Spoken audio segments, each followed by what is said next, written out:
the risk of repeating myself, I'm going to talk to the men today. Now, I think I have done it in various ways before over the years, and at the same time, there's a bunch of new faces here, so I don't feel bad at all telling you the same stories and or the same thing. And quite possibly, if I told you something, you forgot it. So it bears repeating. And so we will be, I'm going to circle back and just say some things, but I also recently wrote a book called The Way of the Dragon Slayer.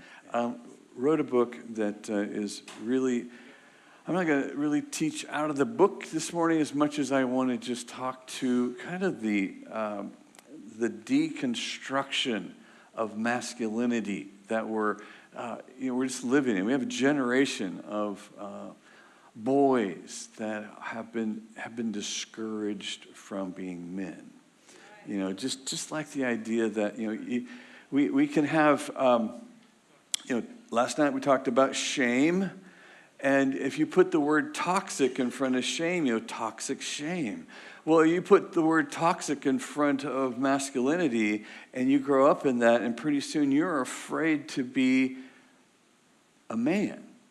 You grow up afraid to be toxic because we put the word toxic in front. If you put the word toxic in front of marshmallows, they're probably bad for you anyway. They probably are, but you put toxic marshmallow, toxic broccoli. Okay, toxic broccoli. You can make it bad. Just put the word in front of it, right? Got it. Thanks, buddy. And so we have infected a generation of boys who have to be welcomed into health and freedom as men. Meanwhile, we have a bunch of men who have been just beat up with being a man. And so I want to talk to you about being a man. A man of great heart, a man with great courage. There's so much to being a man, but it's primarily based in being courageous. A man who loses his courage is sad. It's just sad. He's sad. He's sad on the inside, and then he can hardly not live it. He can hardly not export it. A discouraged man is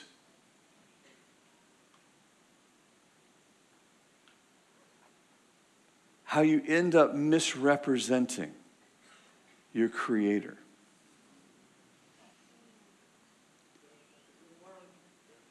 Thank you.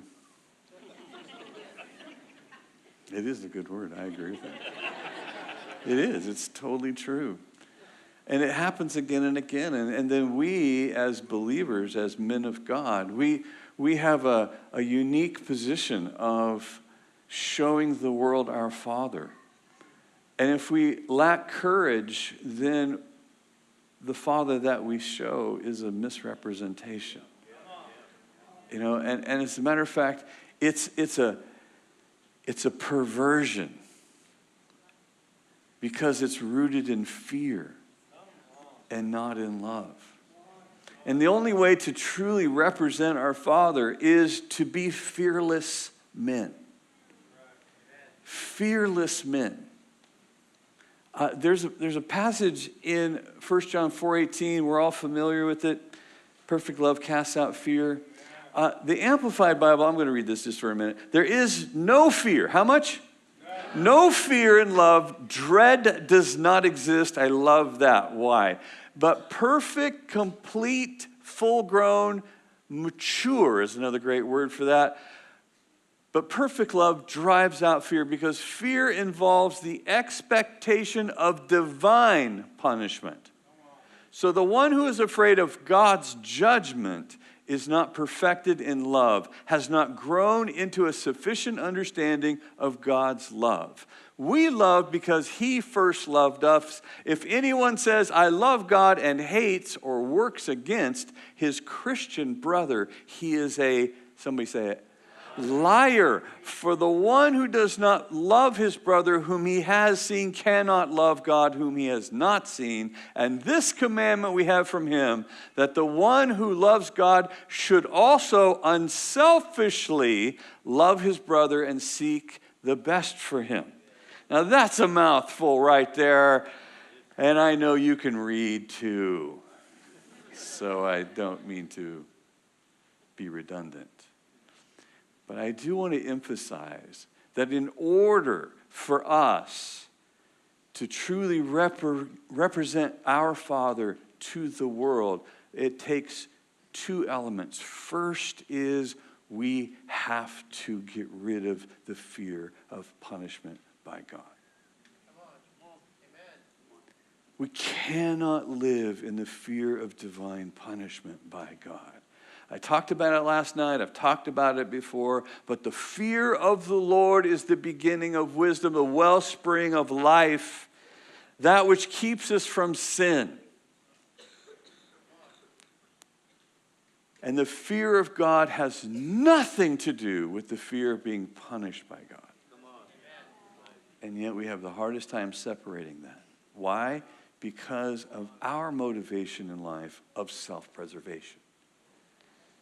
When self-preservation is your motive, you can hardly not misconstrue the authority and power of God, that somehow God is afraid and is protecting himself the way we protect ourselves.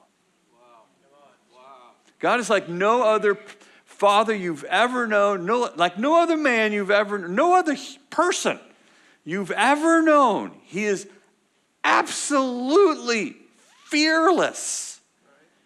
Meaning he's not afraid of anything. You don't know anybody like him. No one is like him. That's what he was prophesying. No one that you know is like God. Why? Because he's afraid of nothing. Afraid of nothing. You as a parent are afraid of everything. Afraid of everything that your kids might do wrong. He is afraid of nothing that you might do wrong. It's just unfathomable. Like, what do you even mean? What do you even mean that he's afraid of nothing? Therefore, his love makes us fearless. Our maturity in love as men make us fearless. See, because love is the most courageous thing you'll ever do. Loving others is the most courageous thing you will ever do.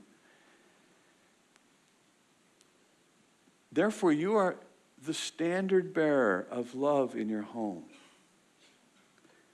Husbands, love your wives as Christ loved the church and gave himself up for her. But typically what we do is we leave that to the ladies. You be the love person, okay? I'll be the money person and the lawn person. You be the love person and the food person, okay? Ready? On 3.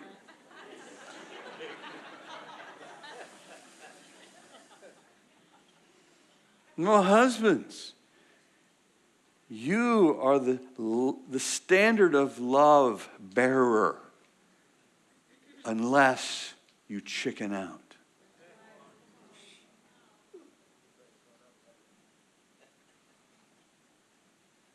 And that's how it happens.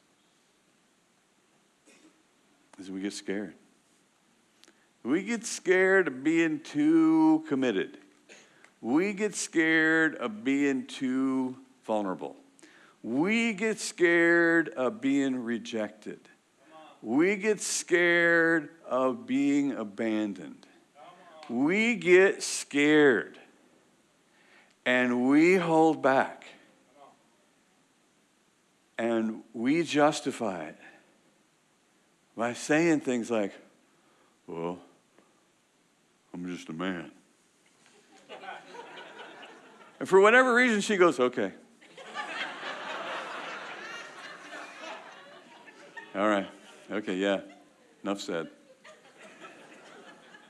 No. So the second element is that we got to have men in our lives. We got to have brothers that we love. That we love, not that we see.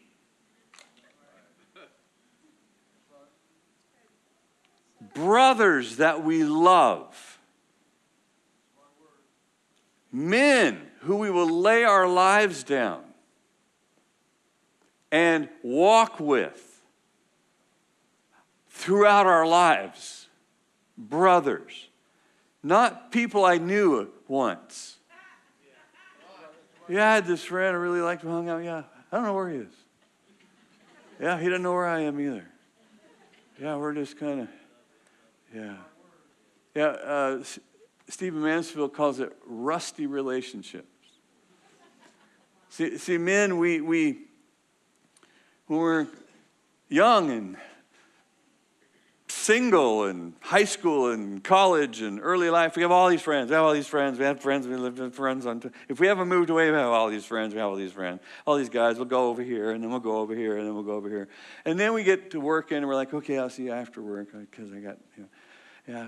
And then we get married, and we're like, oh my gosh, I got a wife, and yeah, she kind of uses a lot of time.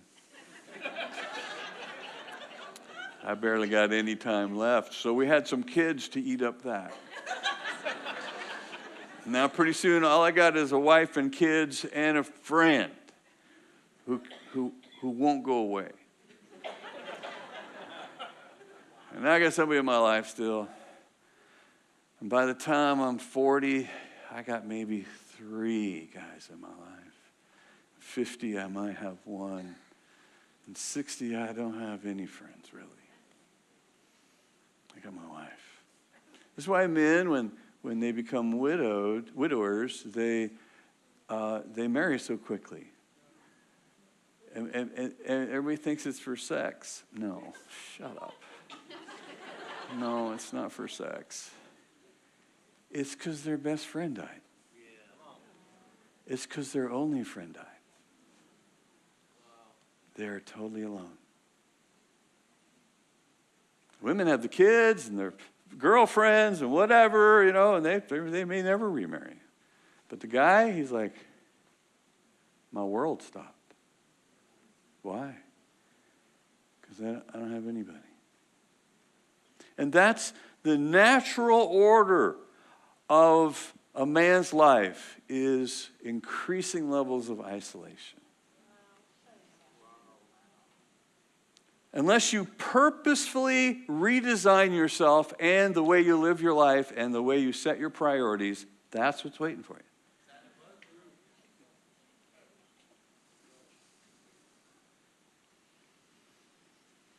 Fatherlessness is a big problem in our world. We have lots of statistics that basically say that when you're raised without a father, you are set up to fail.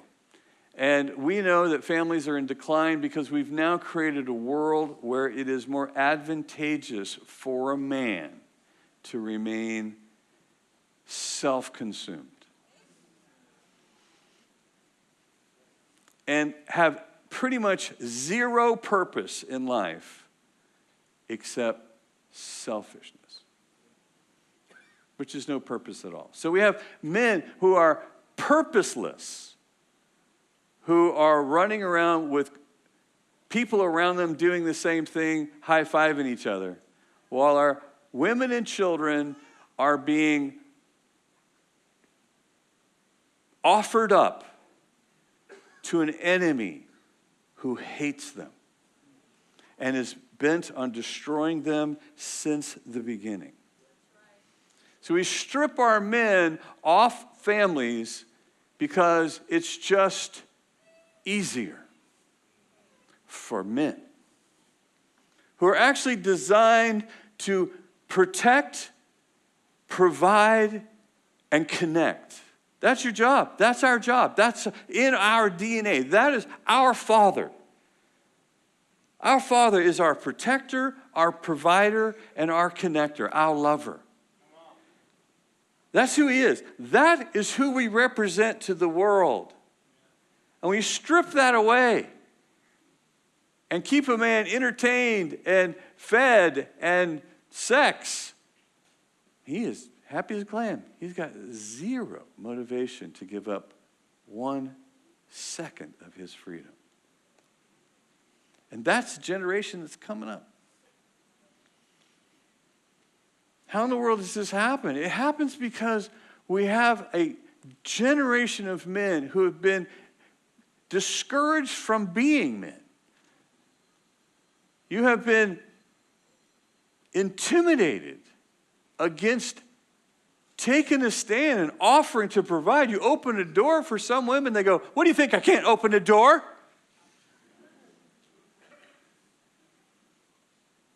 You think I need a man in my life? You spend 5 minutes on social media, you're like, "Men are worthless. I don't need a man." Hey, yeah. The only women that are able to say that are women that have lived in a society that has protected them and provided for them. That is an ungrateful mouth flapping.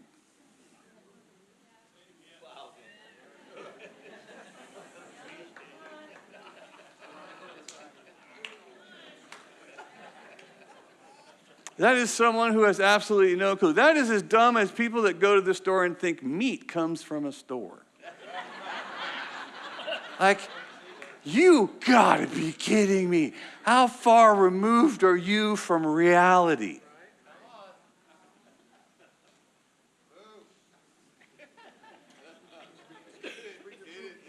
So it really is a condition that is spoken from the deceiver. The deceiver has put those words in a woman's mouth. "I don't need a man. I don't need a man." Well, you do to sit in this building, you do.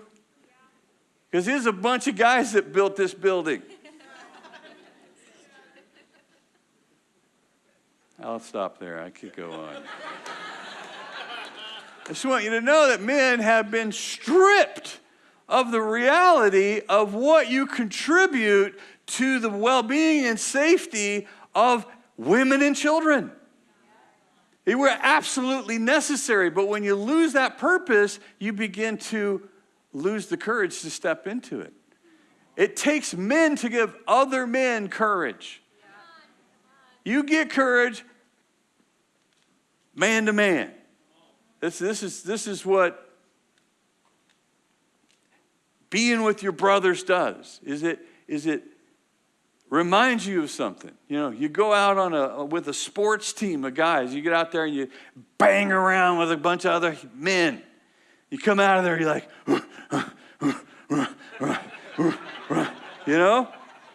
it's good for you. It reminds you of a few things. If you don't show up, you get knocked on your behind. These guys require something from you. These guys require something from you that women cannot. Women cannot raise a boy to be a man. You cannot. I was raised by a single mother, okay? So if you're a single mom, I'm not trying to hurt your feelings. But I am telling you something here. It is a deception that we can somehow live without men leading our families. It's an absolute deception. I understand it, it's a powerless feeling when you're left and your marriage fell apart and now you're a single mom. I got it. I understand that is a powerless feeling. But I'm just telling you, it has to change. We have to welcome men back into the leadership role of the families. We have to welcome men back into the leadership role of our society.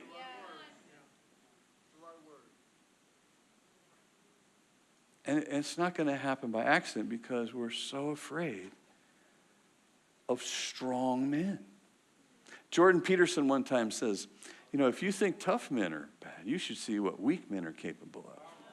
Because weak men are absolute wussies. And they will throw the women and children out to be eaten first. There's a book called Ordinary Men. It's a book about men in Poland who are living in Nazi Germany, invading and taking over Poland. And now the chain of command has come down to them, and it's like a national guard, if you will, is being assembled. So we got dentists and barbers and truck drivers and whoever just being called to arms. And the Third Reich officers are commanding the Polish military, what's left of it, to commission these men to do their bidding. And so these guys are just showing up, and they're showing up in their self-preservation. They're like, I would like to not get killed today. So, I used to make donuts, but now I have a gun, and I'm not sure what to do. And they say, go round up all the Jewish people and march them out of town and shoot them in the head. And they do it. A bunch of cowards, self-preservation cowards, do it. They kill tens of thousands of people because they didn't want to suffer. And every one of the men that said, I'm not doing that, the rest of them turned on those men.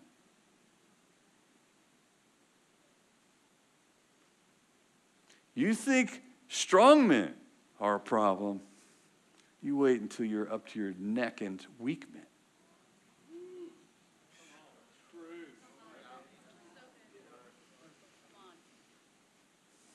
We need godly men. We need men who are looking for risk, looking for purpose, looking for trouble. Hello, trouble. It's been a while since we last met.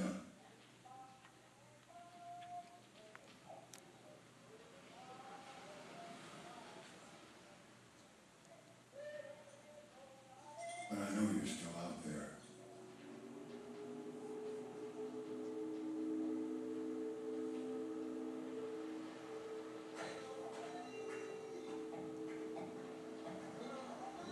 And I have a feeling you're looking for me.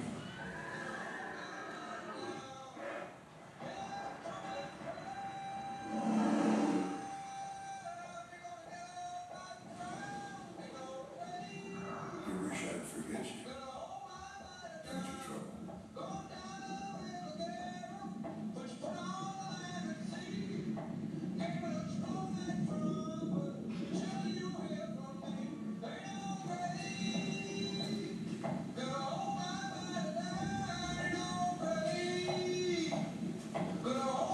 Perhaps it is you that has forgotten me.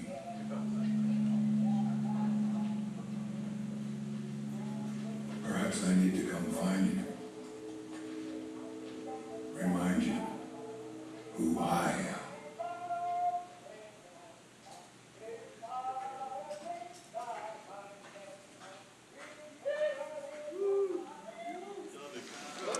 Yeah. That's a knife commercial.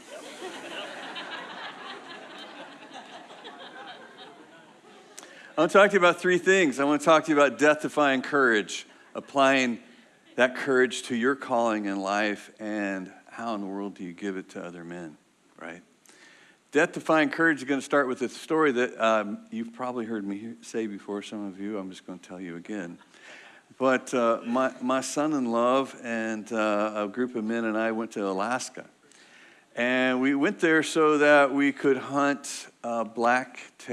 Sitka black-tailed deer. Just absolutely delicious, you know. I grew up in California with regular black-tailed deer that are absolutely not delicious. But Sitka deer are just fantastic. So we're up there. We have 6 of us, 3 from Alaska, 3 from the lower 48. We got them all paired up, you know, so half of us live. And we go to Kodiak Island, and we're sleeping on this boat because that's the best place to be, is in the middle of the water. We ride a Kodiak, or a Zodiac, yeah, Kodiak and Zodiac. I'm like, am I getting that right? Yeah, Zodiac inflatable to the shore. We get there first day. We get there early, so we have afternoon.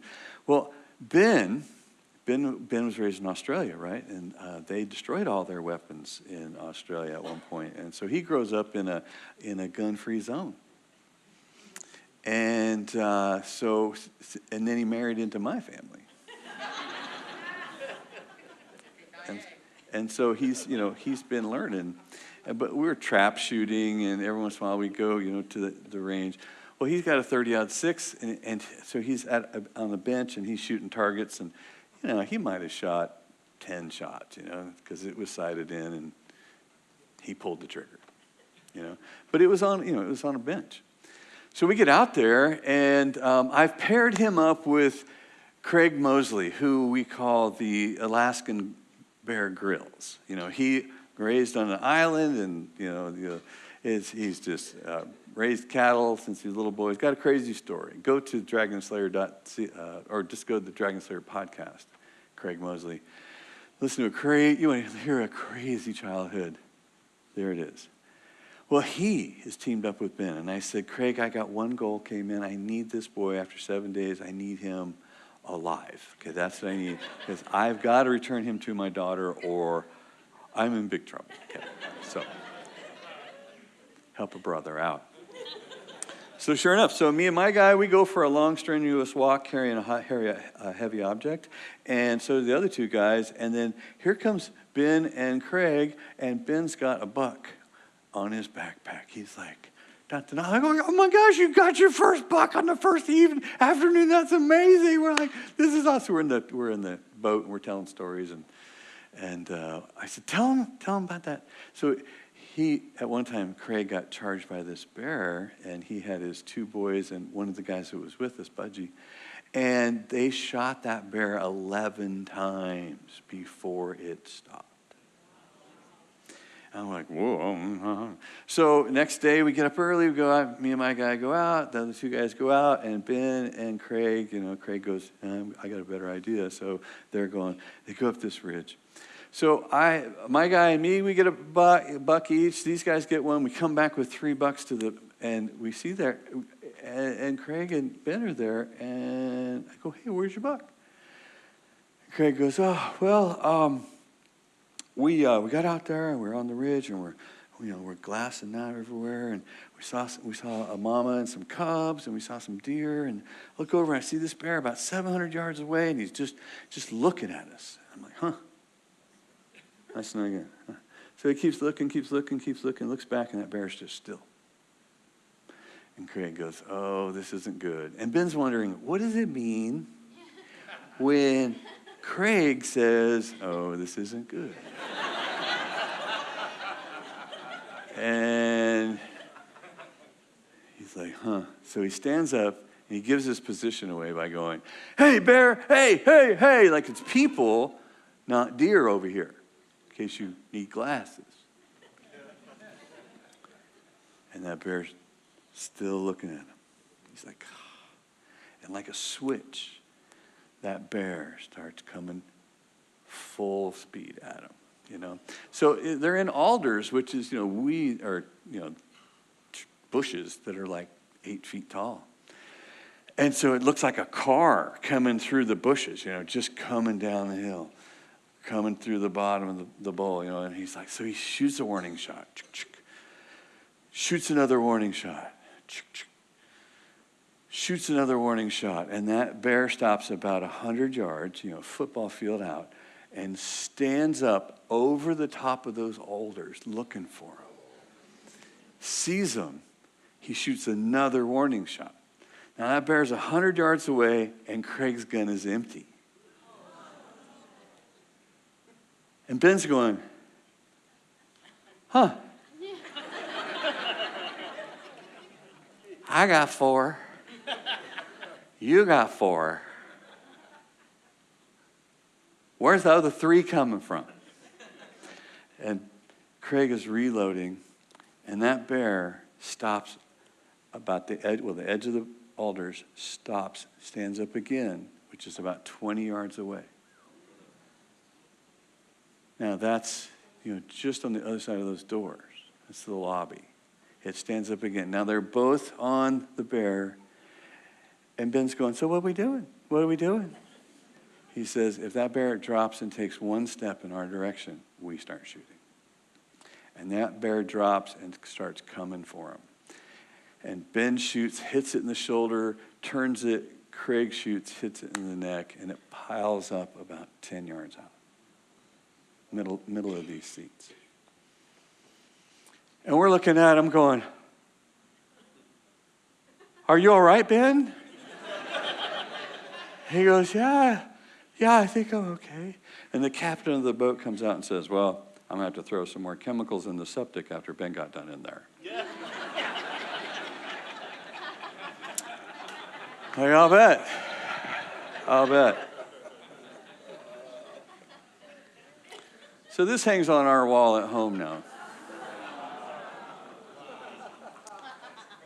It's a long story how we ended up with this because it was an illegal kill. The fishing game had to come and take it, and then we found it at an auction, and I bought it.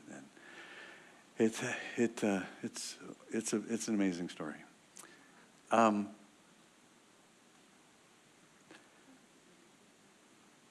Craig said to Ben later, I've been with a lot of men in those situations, and I got to tell you, I'm impressed.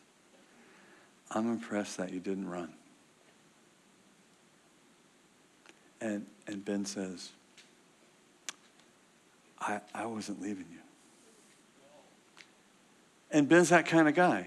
Ben's that kind of guy. He is that kind of guy that's a brother. And that's who we want to be. Ben is the most vulnerable guy there, thinking about someone else. That's courage. It's death-defying courage. Why is death-defying courage so important? Well, it's so important because self-preservation runs so deep in us men.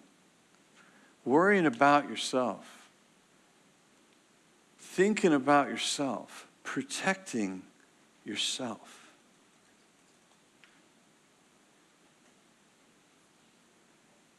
That has to be overcome. That takes practice. We think of, being a protector. If somebody ever broke in my house, I'll tell you what, I'd wake my wife up in a heartbeat. I got a gun by her side of the bed. Honey, go down there and see what it is. I'll call the police. It just sounds sickening to say that. Sickening. What kind of a pansy would leave his wife in that moment? Well, I wouldn't. For sure, I'd be the guy. I'm the one. I got just kind of a fantasy I have as a concealed weapon carrier, or Texan.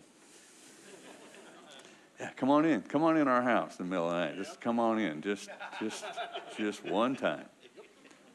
Yeah, no, it's that's the likelihood of that being how you protect them is low percentage.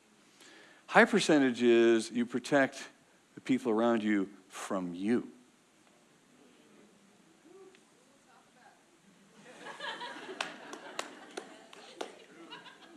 Yeah, you're protecting your women and your children from you,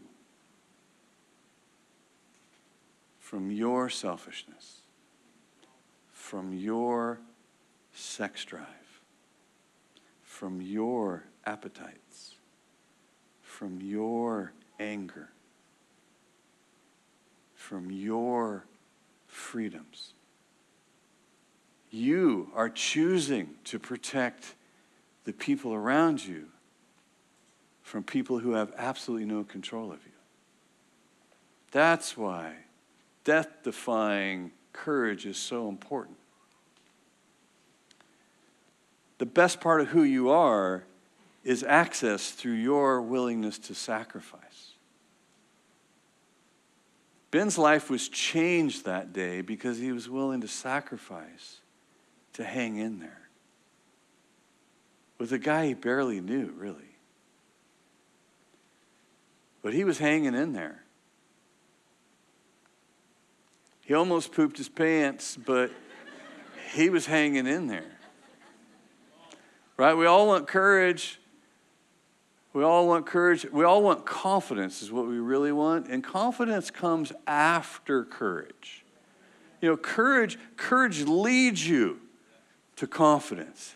I kind of did that thing I was scared to.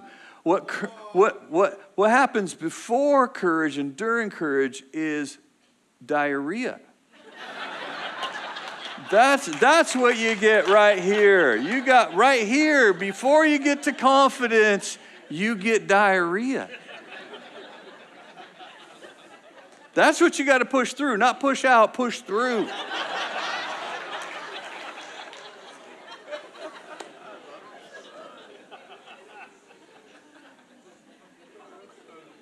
Every man facing a courageous situation is wondering if you could hold it in. It's real. It's pervasive. Confidence happens afterward. I killed the lion. I killed the bear. I took a bath.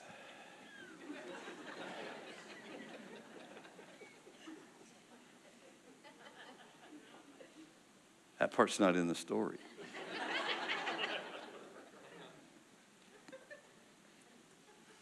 To get to love,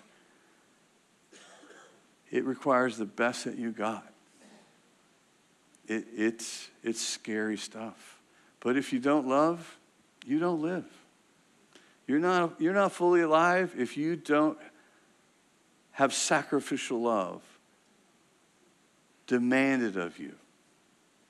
You know, the idea that I listen to young men who say, "Yeah, I'm not sure I want to get married. Yeah, I'm not sure I'm going to have children."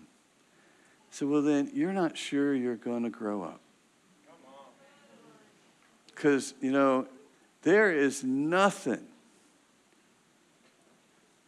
that will kick you in the nuts harder than getting married.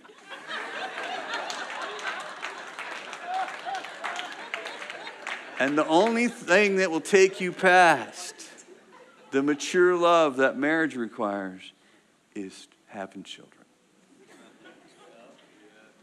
Having children is the most out of control feeling you'll ever experience in your life.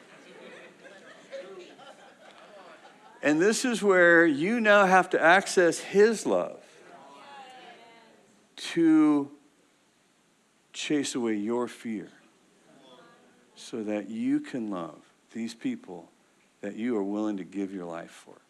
Because you are. You are willing to give your life for, and you will give your life for those people. Death-defying courage is what we need as men, because that's what heroes do. That's what heroes do. They step in front of the train. They step in front of the bullet. They step in front of the danger. They step in front of the lion. They step in front. And they're willing to sacrifice themselves to protect. That's who we are. Some smart guy said, you know, the world will not end because of evil men. It will end because good men just sit around and make excuses as to why to not do anything.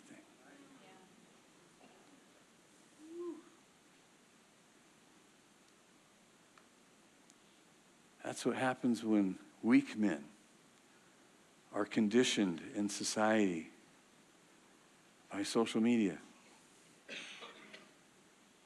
You get talked out of your purpose of being protectors and providers and connectors. When you get talked out of that, when you get distracted by porn,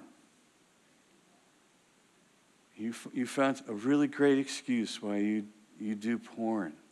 You've just introduced the self-talk loop of disqualifying yourself from protecting women and children. You've gone from protector to predator. And now women and children are prey. Because you got talked out of your purpose. You got deceived out of your purpose.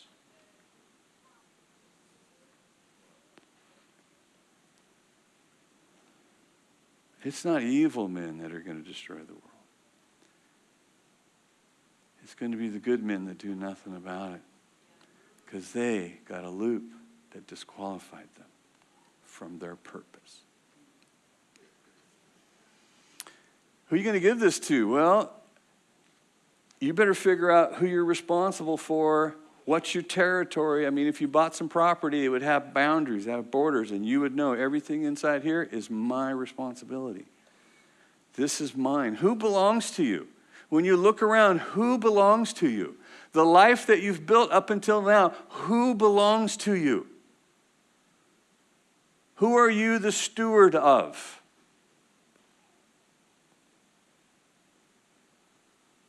And there's a difference between people and things, and don't get them mixed up, right? People are not things. We use and consume and pleasurably enjoy things. Things are for our car, our house, our man cave, our boat, our whatever, fishing pole, whatever you got. That's a thing. You manage that. That's different because people are for you to protect and to provide and to connect with. They're very different. And if you get those swapped up, you'll end up consuming your people.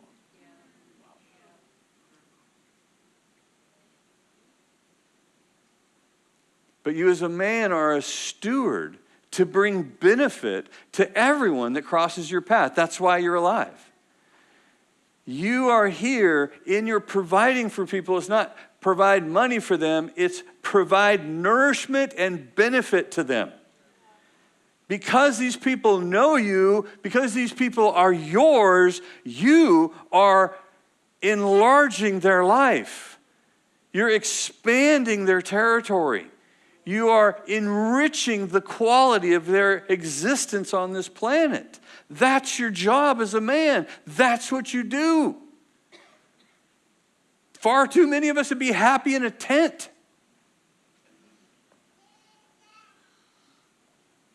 With Wi-Fi.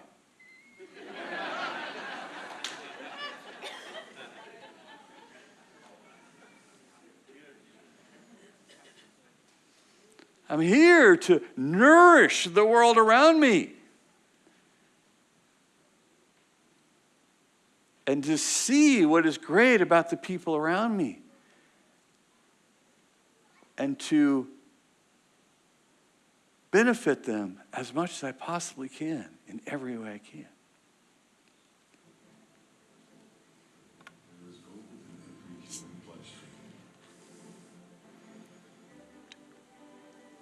These tiny particles travel 12,000 miles a day, pumping to and from the heart. Only some have the strength to dig it out.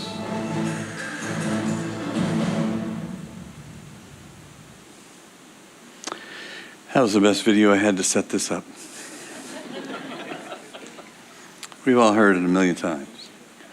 But it takes another dude to bring out the best in a dude. It just does. And far too many of us are isolated. And we have great excuses, work, family, energy levels. I'm exhausted, man. Like, well, you're ripping everybody off because there is gold in you that only nourishes the people around you when you set as a priority to be around other men.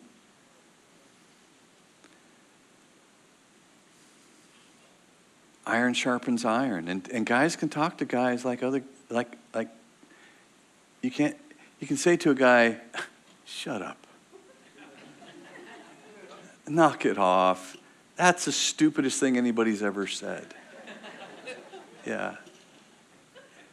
Well, that's why your life is garbage. It's because you think like that. You can't talk like that to women. You hurt them. They're like, guys are like, what? What'd I say? I just told you what I'd tell a guy. I'm not a guy. Well, toughen up. How about you tender up? Oh, this is going to be hard. Yeah, it's different. It's way different. But you have got to invite people into your life that can tell you, like a man, to a man.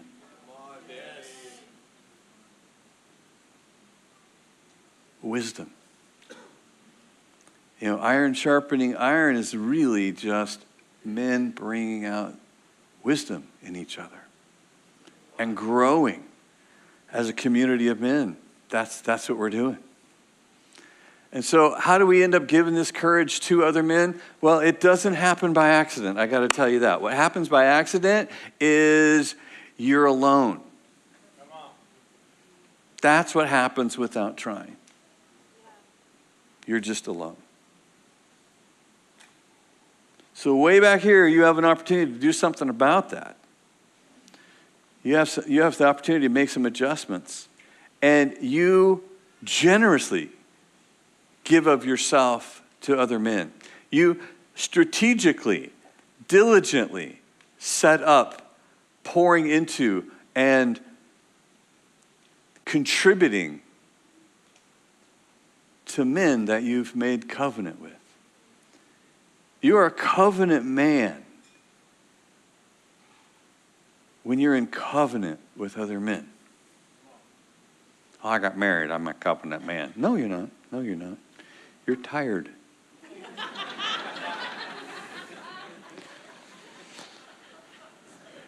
And you have some things to do. But when you're a covenant man with brothers, yeah, you are a covenant man. I have men in my life that have been there for 40 years. The whole time I have been a believer, I've been in a relationship with these men. Like regular, like my pocket is buzzing probably because Chris is telling me something.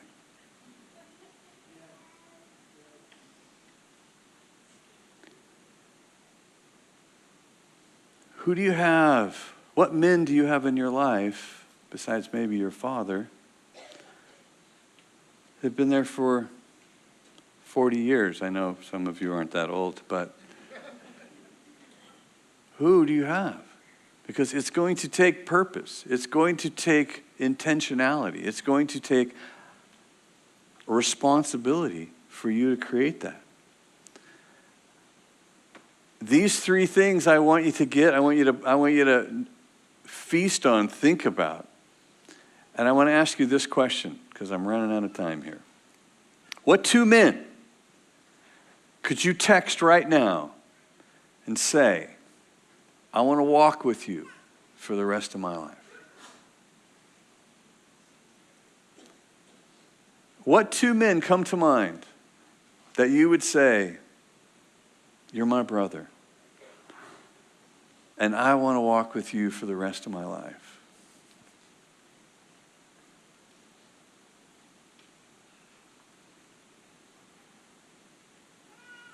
And then go buy this book. There's a chapter, the last chapter of this book is called Billy's 12, and it comes from a story where I was in Portland, Oregon with Paul Young, the author of The Shack. My friend Bob Hassan and I spent the day with him. And we went all over the place. He showed us a bunch of places. We ate a bunch of places. It was really great. I remember one thing from that time.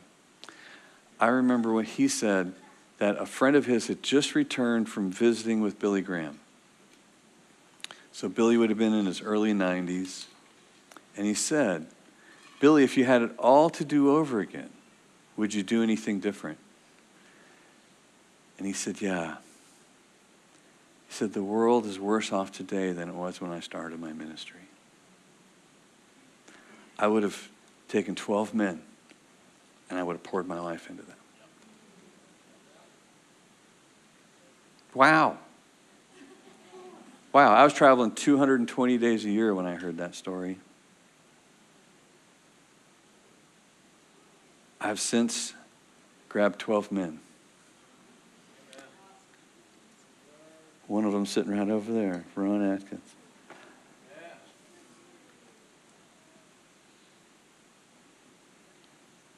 In September, it'll be 4 years that we've been meeting monthly on Zoom calls. They live all over the place.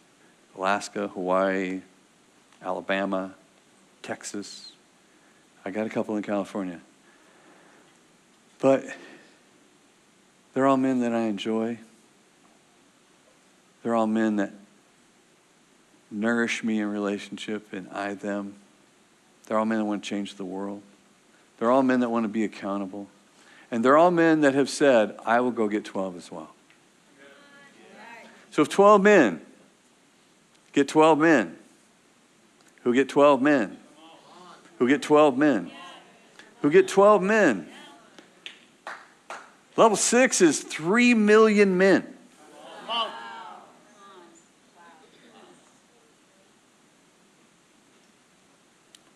I think we got in the condition that we're in for not paying attention. I think we start paying attention and we could change the world.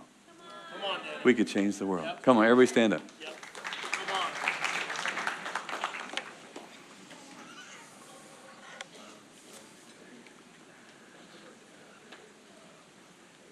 If you're standing by a man, just reach your hand out towards him.